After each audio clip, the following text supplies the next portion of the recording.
Welcome in and welcome back. We are here with another episode of Ask Adrian Anything, and today's question comes to us from Lucifer. My friend who runs the channel Argyle Dinosaur asks the question, what do you have against Spiderman?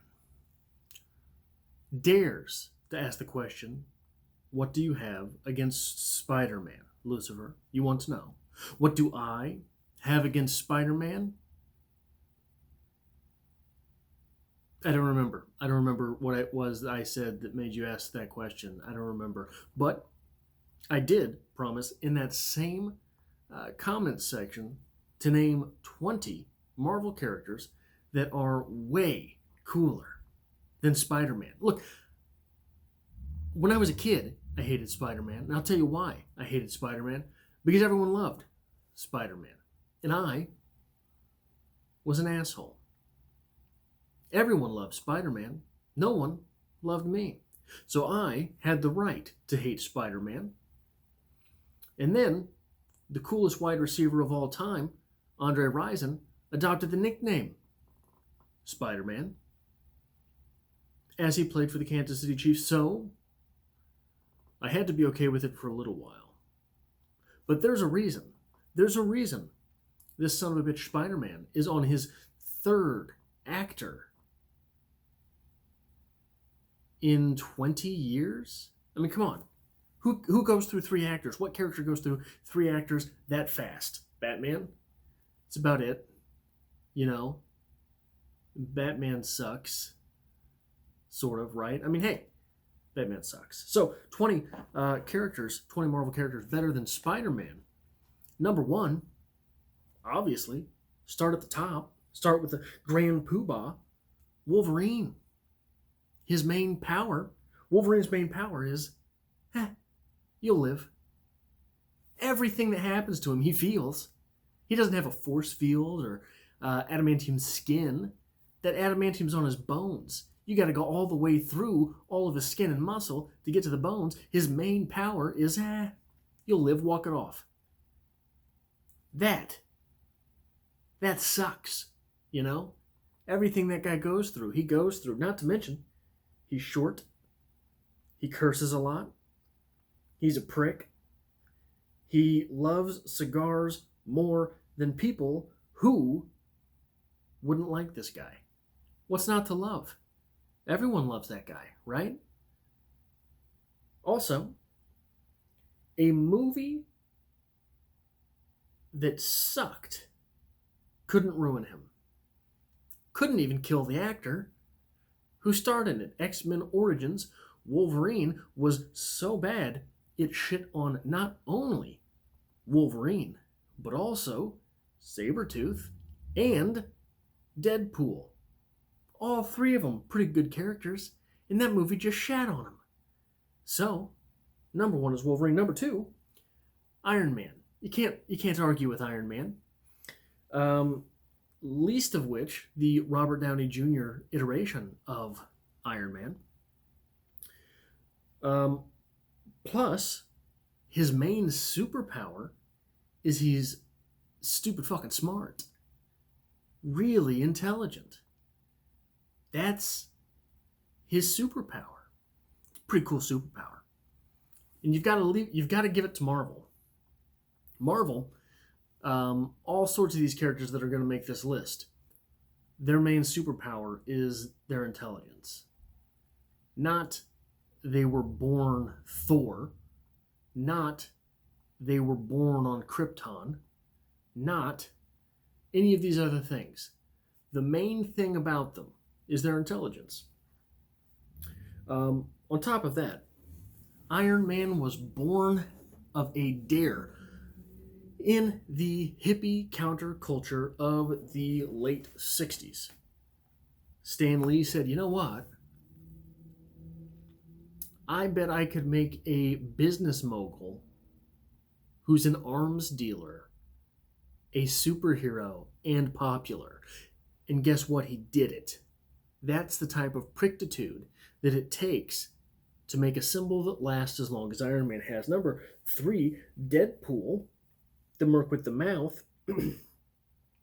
visually and sort of with his personality. He's literally a ripoff of Spider-Man, and he's still way cooler than Spider-Man. Um, the movie representation of Deadpool is about as close to a comic book accurate um, presentation as any comic book movie I have seen, which is sort of funny because he didn't really he wasn't that cool when he started off. He was sort of a throwaway character at launch, and he went over so well that they brought him back and kept doing stories with him. Number 4, Gambit, the Raging Cajun himself. Gambit is sort of another one of those characters who, like wrestling, Gambit is a character that got over with the crowd. And the Vince McMahon, i.e., Stan Lee, said, well, crowd loves the guy, may as well keep going. And that getting over with the crowd was largely due to the 90s cartoon of the X-Men. And that was very crucial to me as a child. Number 5, Nightcrawler. I'm going to be honest, mainly because Nightcrawler looks cool. Nightcrawler, really cool power, the power of teleportation. Looks like a demon. They thought he was a demon when he was born, so they were going to kill him. I don't remember how that all worked out, but he didn't die. He's German. That's got to count for something, right? Somewhere. Number 6, Doctor Doom. Super intelligent. One of his main powers. Another one of his main powers is he is a sorcerer nearly as powerful as Doctor Strange. And because of his suit, he's got super strength. And he's not just any jerk with a mask on. He's the king of Latveria. And on top of that, when you're looking at literature, and that's, I spent some time doing that, he's what is known as a vice villain. It is his vice that has not only led him to the dark side, but has been an ironic twist in his creation as into the villain that he is. Number 7, Moon Knight. Again, mainly just a character that looks cool. Introduced in 1975 in Werewolf by Night. Won over the crowd. Kept coming back. This is a fan favorite of people who are into the comics. This is a character that is finally going to be done some justice on Disney Plus. Way cooler than Spider-Man.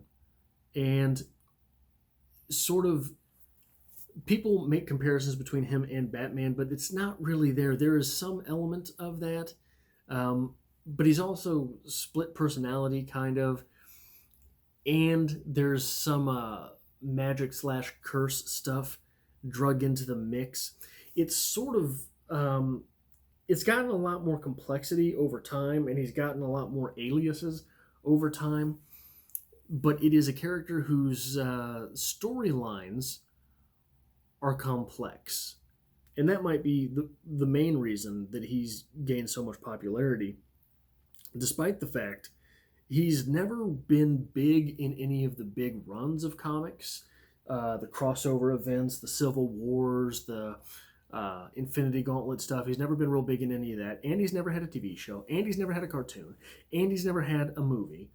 But he's a character that has persisted regardless of all of those shortcomings. Number 8 is Squirrel Girl. Because of, so there's a lot of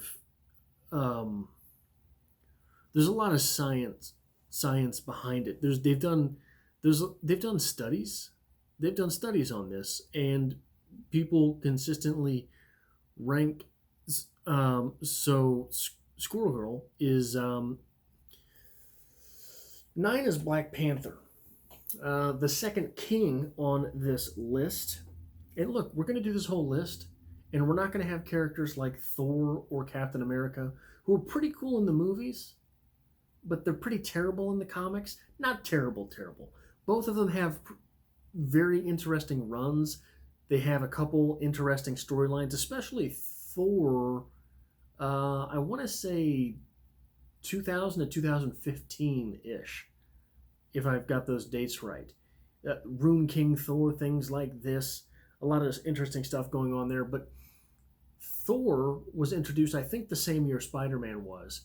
Captain America was introduced in the 40s, 1941. Neither of them have more compelling stories than Spider-Man. Spider-Man has some compelling stories, but he's always sort of the shitty end of the story. Thor and Captain America have taken a long time to get around to some cool stories. And that's not a great average. These other characters have a lot more cool stories in that amount of time, including Black Panther, who is constantly balancing the fact that he is a king and a leader and one of the most powerful beings on Earth. Being one of the most powerful beings on Earth, you kind of got to take care of some other people's stuff so it doesn't leak into your place. That's the interesting thing about Black Panther. Black Panther and Wakanda are isolationist. They are trying to seclude their nation. But if the world falls apart, you don't have a nation to run. And that's sort of the coolest thing about him is he'll come in and save the day and push everyone out. Right? It's an interesting balance. Number 10, Magneto, noted for his intelligence. He was a victim of World War II whose father was a hero in World War I. And he escaped Auschwitz with so he was, depending on the story, I think he's either between 12 or like 23 during the Holocaust. And he escapes from the Holocaust with, when you look at it as a younger child, a super romantic story. He was a teen and had loved this girl his entire life and escapes from Auschwitz with her. And then tragedy befalls them.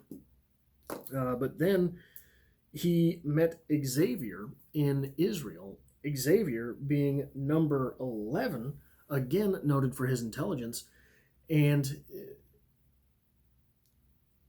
so the idea of Xavier is interesting in and of itself, in that he did not have necessarily all of these grandiose plans for the mutants he thought he was saving.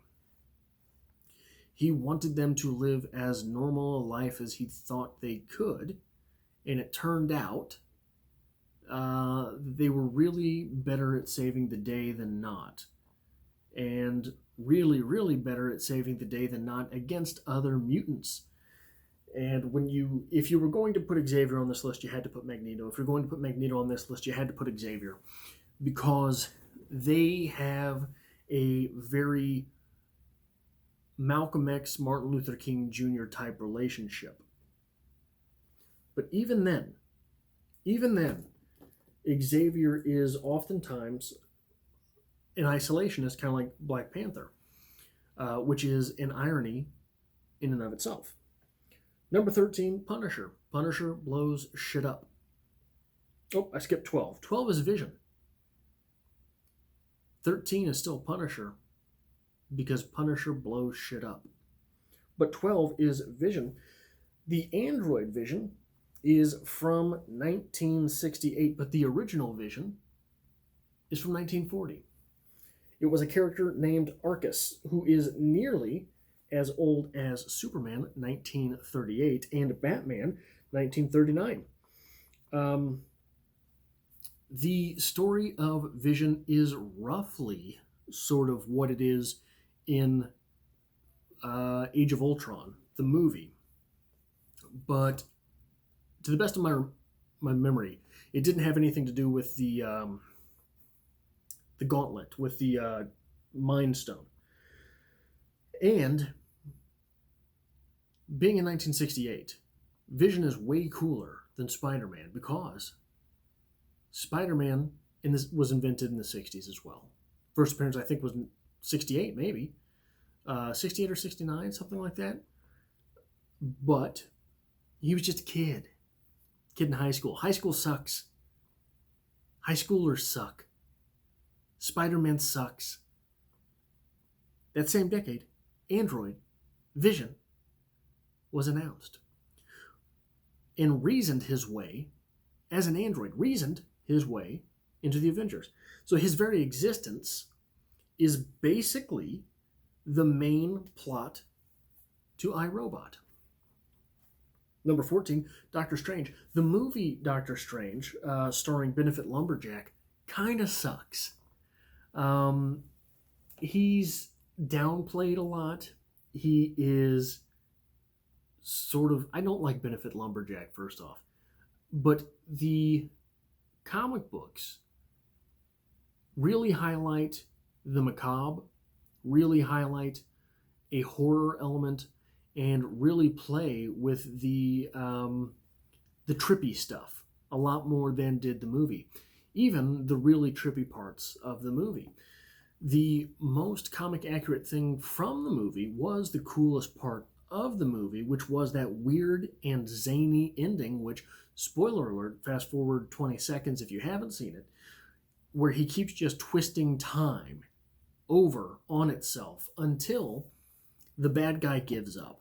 He doesn't win. The bad guy gives up, which is a pretty Doctor Strange ending for a movie. But really, the comics play a lot more into the horror genre. You could almost see Cthulhu in a Doctor Strange comic and not question it. Like, it's that sort of experience. Number 15, the Hulk. Easily makes the list as characters that are cooler than Spider-Man. It is in the pages of a Hulk magazine that Wolverine in 1975 makes his first appearance. So that automatically puts him on the list. Number 2, he is, surprise, a scientist. That is something, again, that you have to credit Marvel Comics with. They weren't just putting out characters that liked to blow things up or beat people up. I got to check the timer. Yeah, we're doing fine. I accidentally flipped my phone, so I've got the timer at the top, which is against the white wall back there. I can't see what I'm doing because, hey, I'm me. But the Hulk is a character for whom there are many ironies. You catch a little bit of it in, again, Age of Ultron. The Hulk can't make love for sure, which makes it pretty difficult to truly love, right? Can't have kids, because you never know when you're going to Hulk out. Kerplooey. This is a character who was rooted in reason, and it is his anger that triggers his superpowers. So, in order to save the day, the scientist has to be essentially dumb. There's all sorts of little ironies when you really go through the pages of the Hulk. And that's one of the interesting things about comic books in general, is that these characters have lived for so long and gone through so many writers and so many storytellers, and so many iterations, and back into the hands of other storytellers who had already told their stories, that invention and reinvention doubles and triples down on story elements, on symbols, on motifs, and on ironies about those characters. So it's really interesting when you get a character that has been around as long as the Hulk has. 16, Thanos. I had always said Thanos until the movies. I was still going to say Thanos. It's Thanos.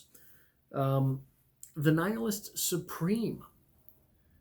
one of the only characters in the comics powerful enough, rugged enough, tough enough to wield the Infinity Gauntlet. The moniker of the Nihilist Supreme came because he was trying to wipe out the universe to impress death. So the Infinity Gauntlet storyline in the comics starts with the fact, I don't know if it was a fact, it's interesting either way. More people are alive today than have died throughout all of history. And death, with whom Thanos was in love, decided that should not be, decided that was an awful and unbalanced thing. So Thanos came along to balance it and impress her. Thanos fairly recently, within the last decade, I think, got an origin story, which was pretty good, actually. 17, Silver Surfer, Silver Jesus Surfer Dude. This is the only reason people went to see Fantastic Four 2. Much in the vein of Gambit and Moon Knight, people really like Silver Surfer, and a lot of people don't know why. Might it be because he's just really cool looking? Sure. But there are a lot of elements there. I call him Silver Jesus Surfer Dude because he sacrificed himself in order to save his entire planet, his planet from Galactus. He sacrificed himself to save his planet from Galactus. Why was his sacrifice? Why did his sacrifice save his planet? Because his sacrifice was to transform himself into the Silver Surfer and become the Herald of Galactus. If you look at this as a Silver Jesus Surfer Dude, Norman Rad, who was his real name, sacrificed himself to assume to heaven, which is basically hell, which is an interesting type of twist on a religious theme. So, A, he looks cool. B, atheism. Number 18, Ghost Rider. Powered by hell. Motorcycle, leather jacket, and chain screams the 80s, but actually Silver Surfer is from 1972, his first appearance. The moniker / title / role of the Ghost Rider is something that we learn in the comics is not specific to Johnny Blaze. And because of that, it opens itself up to all sorts of mythos and all sorts of things that could be done with that character, not to mention the Evel Knievel origin of the Johnny Blaze iteration of that character. So it is a mantle more than it is a character. And I think that's pretty cool, not to mention he just really looks cool. One thing that is pretty common throughout this list is characters that are older than you might assume if you were passively familiar with the comics. Wolverine, a lot of people think mid-80s to the 90s. Nope, he's from the 70s. Ghost Rider, just looking at him, he screams the 80s. Nope, from the 70s. Not a lot of good stuff happened in the 80s as far as character creation. A lot of great character stories came from the 80s, with the anti-hero thread emerging, blossoming in comics. I don't know why I went down that rabbit hole, but the next character, number 19, Star-Lord. As far as I know, Star-Lord is the only Marvel Comics character from the state of Missouri. In fact, Star-Lord is from St. Charles, Missouri. St. Charles, Missouri is where I lived when I was in grad school. And by in grad school, I mean when I was getting swindled out of tens of thousands of dollars. That makes him make the list. Also, the second Guardians of the Galaxy movie, there was a big deal made of the state of Missouri. Wasn't necessary to make it that big a deal. He says, I'm a Missouri boy. So it says, when the very first time you see his mother and his father, it says Missouri real big at the bottom of the screen. Doesn't have to say, it could have said Earth. Could have said the United States. It didn't matter that it was Missouri. Why was that such a big deal? Why is James Gunn so married to the Guardians of the Galaxy? James Gunn is from St. Louis. St. Charles is about 30 minutes north of St. Louis.